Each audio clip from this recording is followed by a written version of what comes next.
to you on this chilly, cool, early Hobart morning.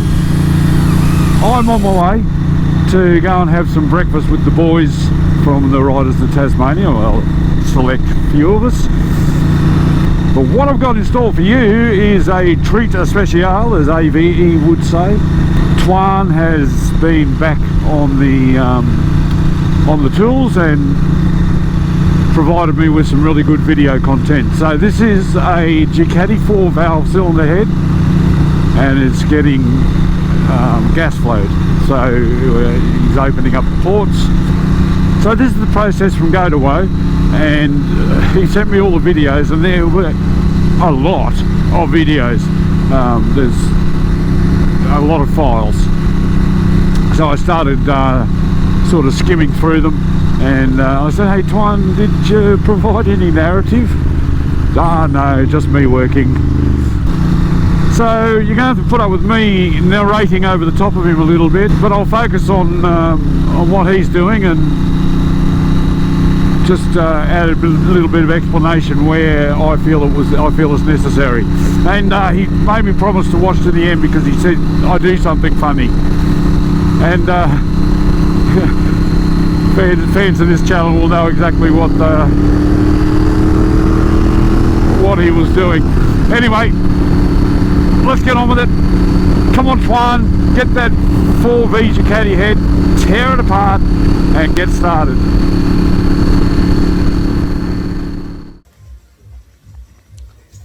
Okay, so here we go. Here's the man himself, Toine van den Biggelaar Performance. Now, he's going to rip this head apart, and I always cop flack from guys about using power tools, air tools, etc. And, sometimes fair enough. But the difference between you and I at home in our garage and a business like Biggelaar Performance is that he has billable hours. So he's got to move as fast as he can. And he takes the risk. He knows that if something gets damaged, he can replace it. Whereas we're not generally in that position. So the cylinder head today is a 4-valve Ducati, and it's off an MTS 1200. And the object of the exercise is to massage the ports and improve performance. This is a road-going bike.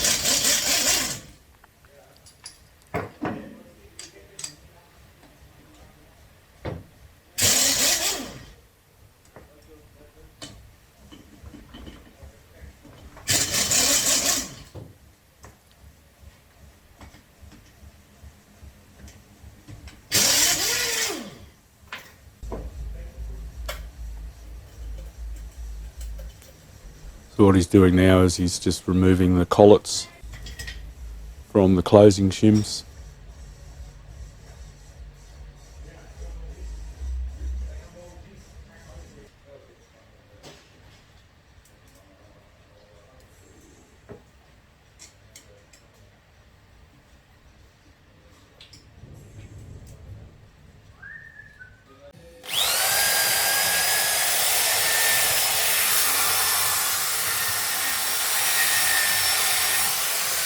So the head gets an initial clean up with a wire brush and some contact cleaner,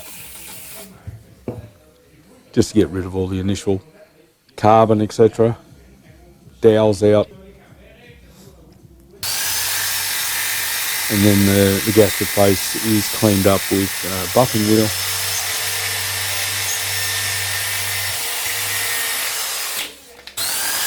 And a polishing mop.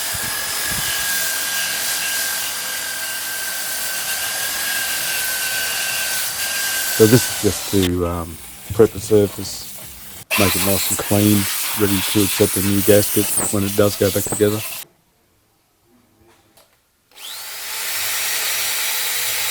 With a bit of carbon out of the exhaust ports.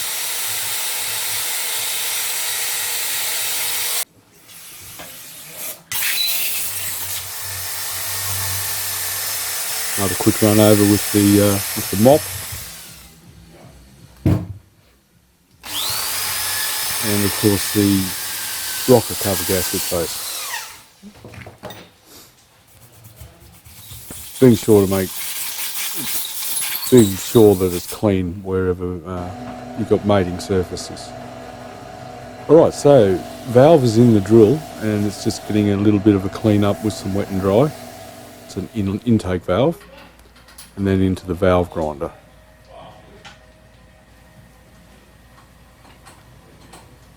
I'm fairly familiar with those things, use them quite a bit. In fact, I think the one that I used to use mostly was a Sunnin, and it had oil feed onto the wheel as well as a lubricant / coolant. So if we freeze this, if you have a look, that line, that grey line there, that is the valve seat, and you can see there's some pitting, or valve seat, that's the sealing surface of the valve. So that goes into the grinder now to recover it, and there it is post grinder. Hold it still, I'll hold it. There, that's the before. Sorry, that's the before, that's the after.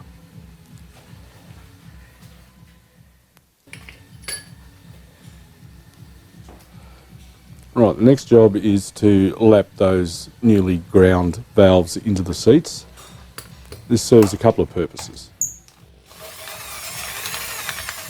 One, obviously, when the engine's back together, it guarantees that the surfaces are mating properly and that you have a seal.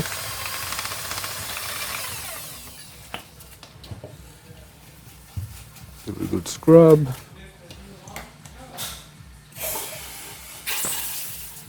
And the other purpose is, you see that nice grey line there, that indicates the lapped surface where they've gone together. And importantly, you can see a grey line in the valve seats as well, and that will become apparent why that's useful.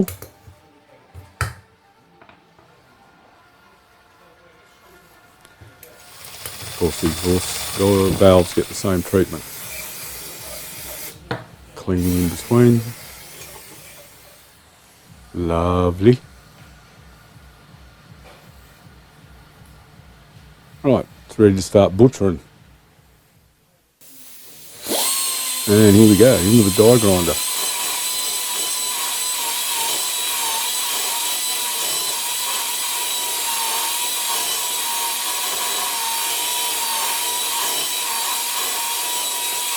Now it's worth saying, I might just freeze this here. What he's doing here is opening the throats. Now, I'm familiar with one of these things. This is a cylinder head machine, it's a Peterson, and they cut seats like this. So it's a pre-formed profile on a tool like this one. This is for a 3-angle seat with a 30-degree valve. They come in varying sizes and shapes, but the point is that they're all a mechanical fixed angle valve seat, and they're 3-angle or 5-angle.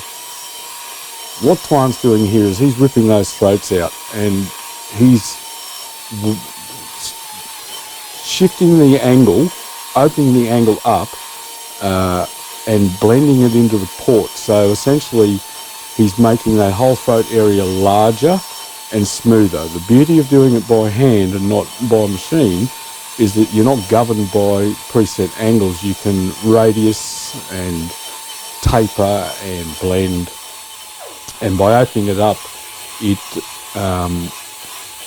essentially is equivalent to putting in a larger valve, because that area around the valve seat has been opened right up, and is less restrictive and flows better. And this is where the lapping comes into its own, because it presents a very clear definition of where the valve seat is in the valve insert, so that you don't grind out into the seat. It doesn't hurt if you do touch it, but because you can always go back and fix it later, but it gives Toine a very good guide here. So the exhaust valves are getting a bit of treatment as well. I've sped this right up. This is is a very long video just on its own. So I'm just sort of highlighting the area that he's working. So just through his own experience and with his own naked eye, he's able to determine the shape of the port that he's trying to establish here. Ideally, you would have a port with no bends. It'd just be a straight line down to the valve, but you can't do that because you've got a valve stem and you've got valve opening and closing equipment that needs to be avoided. So there's always a compromise. Ducati got a pretty good straight valve track though, it's fair to say.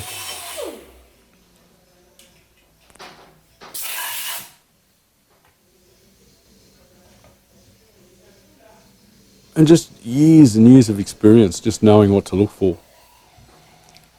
Smooth out that run and try and straighten the port out. So the carbide burr is important at this stage for removing material, particularly around those harder valve inserts, seat inserts.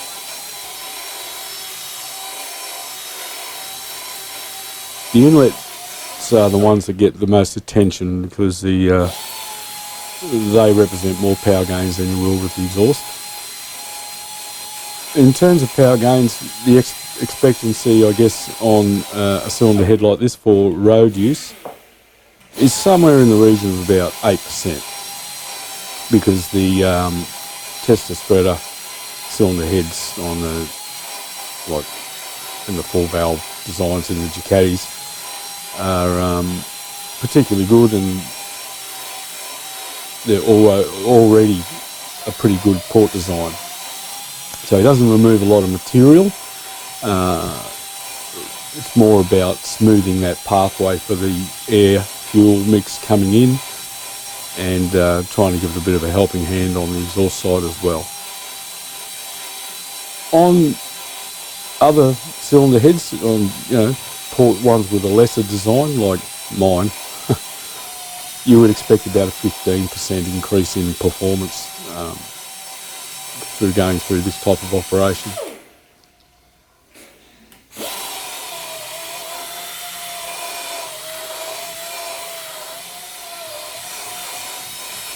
And the strategy is going to change depending on what type of cylinder head or what type of engine or what the purpose of the engine is. If it's just for road use like this one, there's not a lot of work goes in around the valve guides.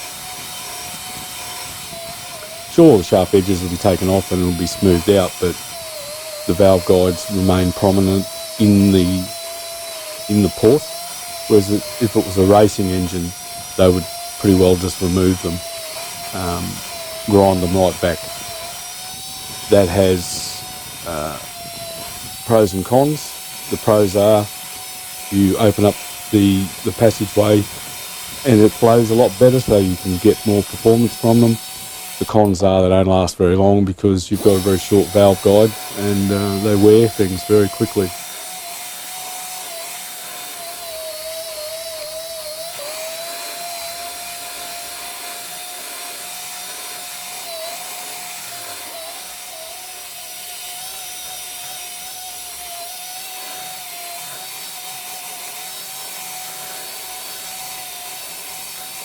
On some of the 4-valve heads, the earlier ones like the 916 and the 748, 996, etc., they will cut those guides down a little bit because there is a lot of aluminium around them,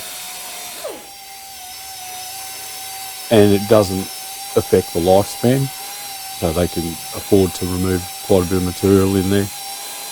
And like I said, the 2-valve channels, Toine said are all too small, so they open them up, they give them more size, whereas these ones here is more of a flowing exercise, smoothing transitions.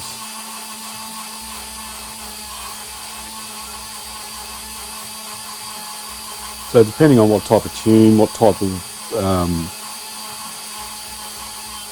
operation the engine's going to be put through, whether that be racing or street use, will determine his approach to the porting.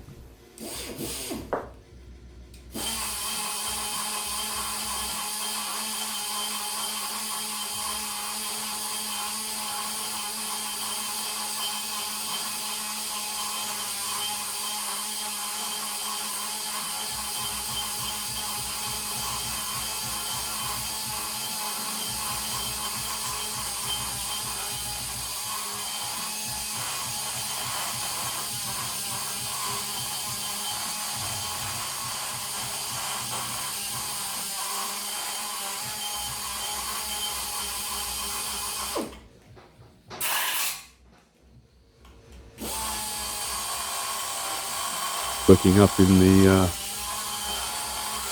short turn radius a little bit there.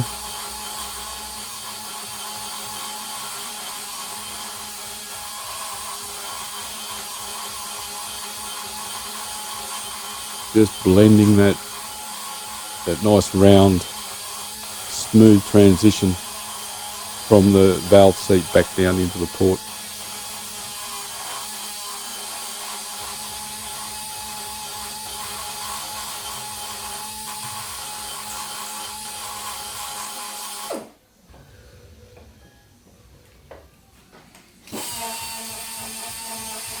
Shift it up for a better angle for him. Once again on that short turn radius there. Removing a bit of material and trying to straighten the transition.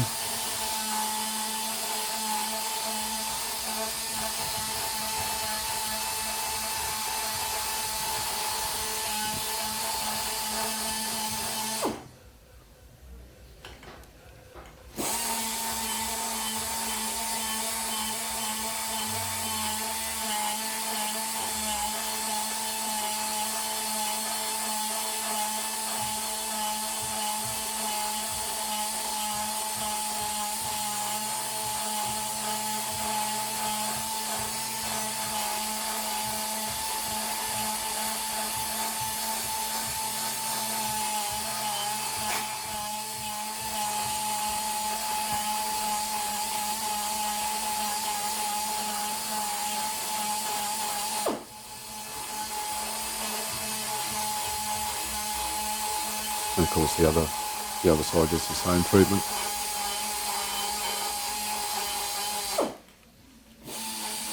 Right, onto the exhaust. Even though there's not a lot of work put into the exhaust ports, it's still important to open them up so the gas has a smoother path out.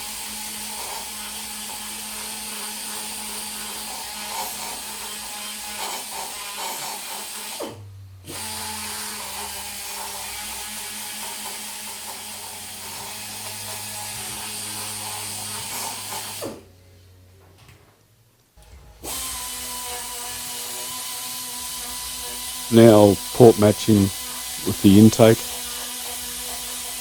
So what Toine's doing here is using the carbide burr to remove metal and blend the intake to the ports and open that up slightly as well.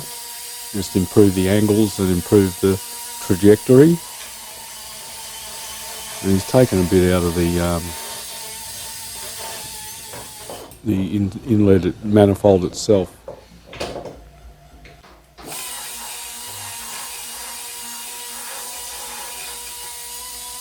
Flip it over to the other side.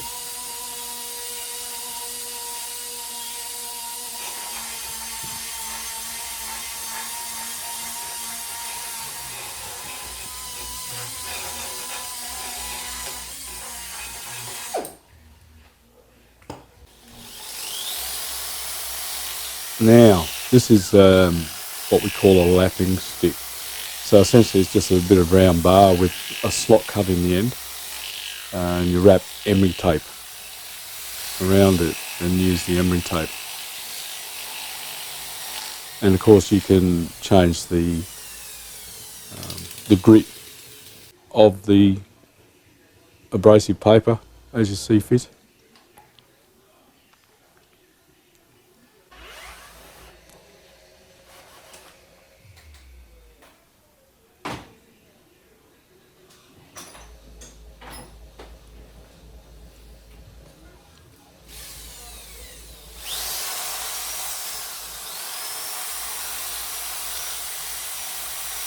So this is less abrasive and removes less material than the carbide burr, but because it's over a fairly wide area, the width of that lapping tape, that emery tape cloth, it helps to keep it fairly consistent, whereas a carbide burr you can dig in. So this spreads it out nicely. and helps to smooth out that inlet track. You don't want, contrary to popular belief, you don't want a polished surface in there. You want, what can happen there is the fuel can come out of suspension. What you want is to be able to have it wet up and create a slippery surface for the incoming air charge. So it will wet up with the first couple of passes of air and fuel. And Toine likened it to shark's skin.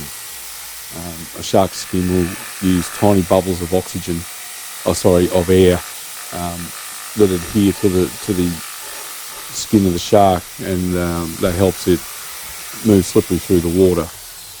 Creates a low coefficient of friction. And it's a similar philosophy here. Now, as far as I'm aware, and what I've always been told, is that if you want to go nuts with polishing, you can do it on the exhaust ports and it won't cause any harm. It helps stop the carbon building up and makes an easy path for the gas. But on the inlet, you've got to be very careful that you don't make them too slippery and shiny.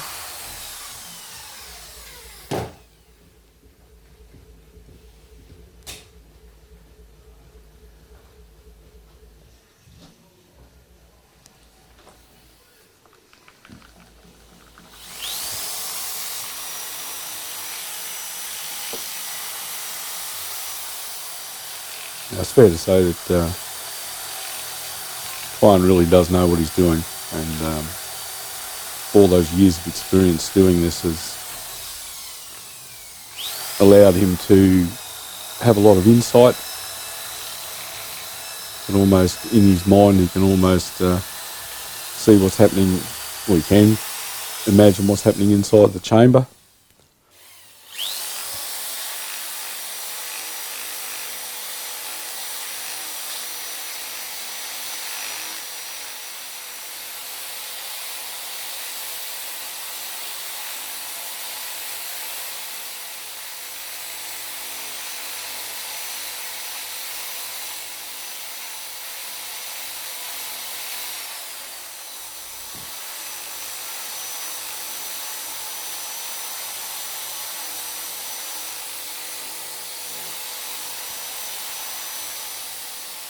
Just now's as good a time as any to thank all my patrons and anybody that has ever bought any merchandise, etc., and helped to keep this channel working, because I couldn't do it without you, and I appreciate all your support. And to everyone who's subscribed as well.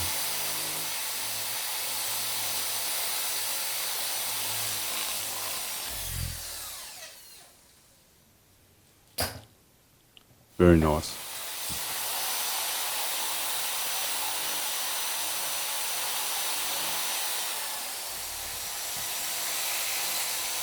Look at that carbon coming out of there.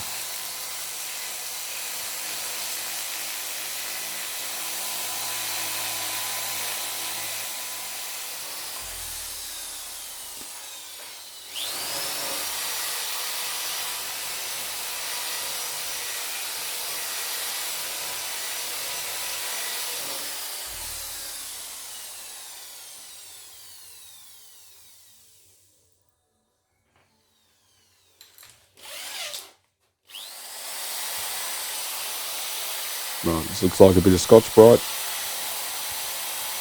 Had the fingers in there to make sure he was happy with how smooth it was transitioning.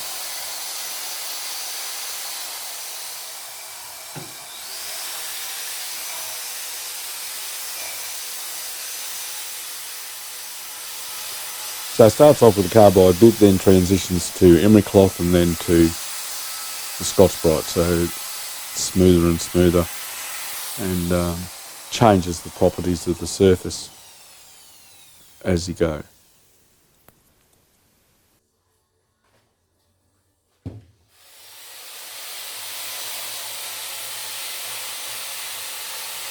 Exhaust port. No, it's not, it's the inlet. It's getting the same treatment. I'm sure if I cock any of this up, Toine will comment in the below. Yes, it was the inlet. Hey. Yeah. Something he's not quite happy with there. Must be a little lip.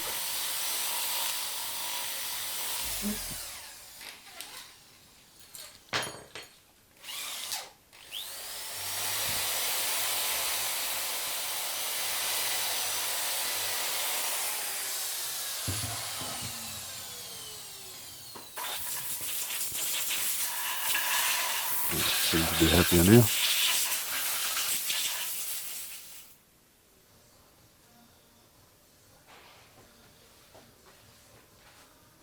I have no idea why this head is sitting on a hot plate. Tell us, Toine.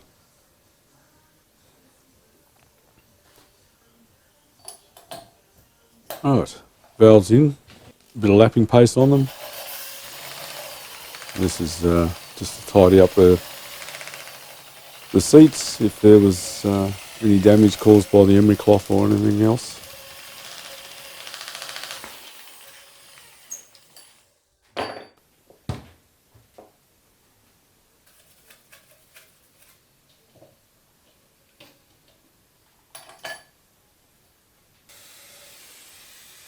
Notice he threw that valve in the head there so that he remembers what side it comes from. Because once you've lapped them, they're obviously lapped for that surface. For that seat and that seat only. On your contact cleaner.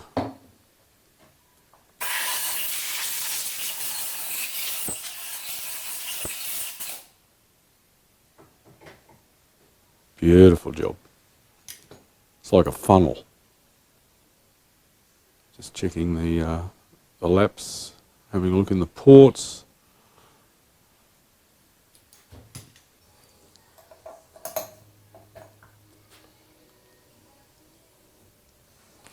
Exhaust valves too, OBS. I like that little clutch arrangement you got on that lapping tool, mate. All us plebs use a wooden stick.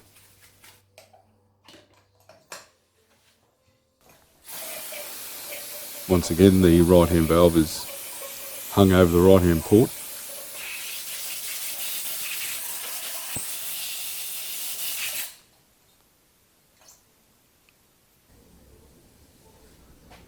Okay, valve guide seals.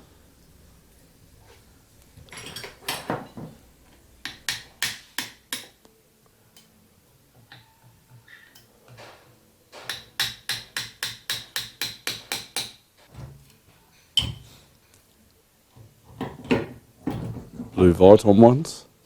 And because these 4 valve heads have got a spring-loaded valve guide seal, they'll hold the valve in place. So the valves are in. The screwdriver's used to hold the closing rocker arms out of the way so we can fit the closing shim and collets. Little tappy tap tap, make sure it's all seated.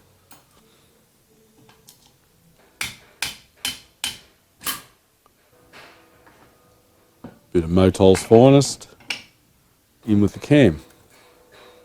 Check for clearances.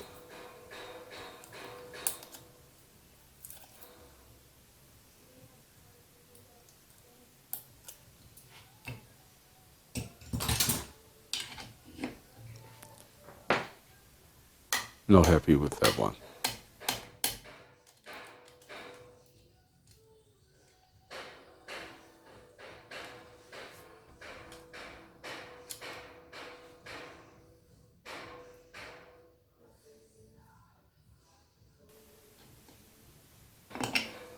Try a different size.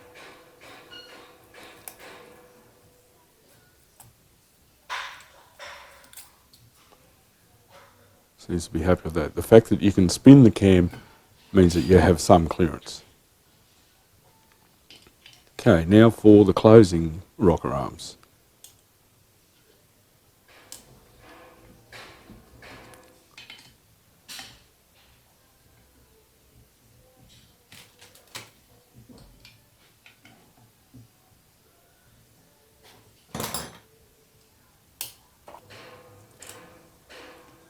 the shims.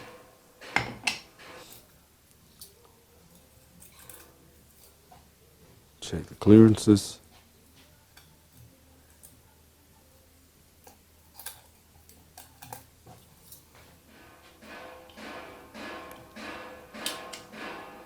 Okay, same for the other side. This time I'll show him putting the closing rocker arms in, the spring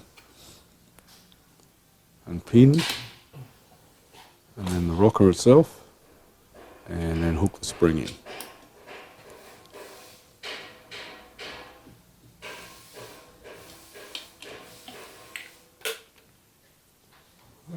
Valves in. Rinse and repeat for this side.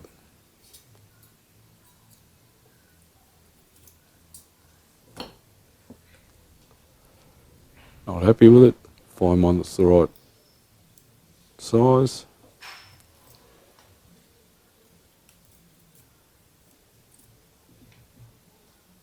Opening arms, opening shims.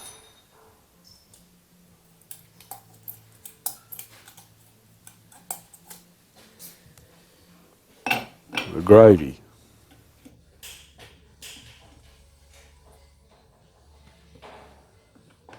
Again, a bit of Motol's finest. Looks like a V300 with that green colour. A little bit of sealant just where the face is meeting with the seal on the shaft, where those dowels are. Bit of oil.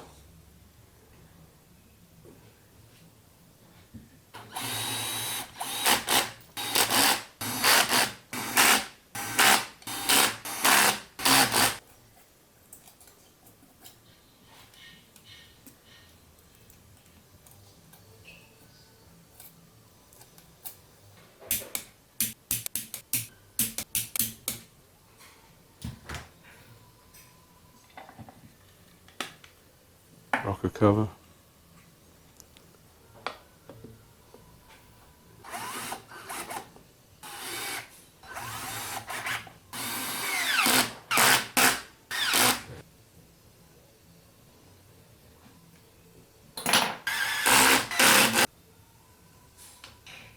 Inlet manifold.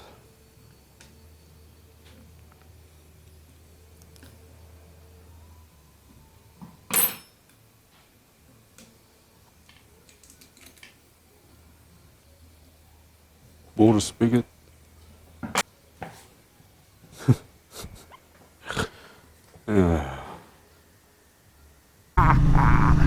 Del's blading. Good one. Thank you, Toine. Gee, I hope you enjoyed that as much as I did. And what a morning. A belly full of bacon and eggs and good laugh with the boys, and heading back now.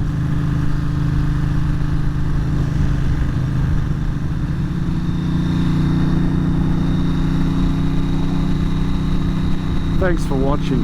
Don't forget to like, subscribe and comment, and I will catch you next time on Andy's Motorcycle Obsessions. Bye for now.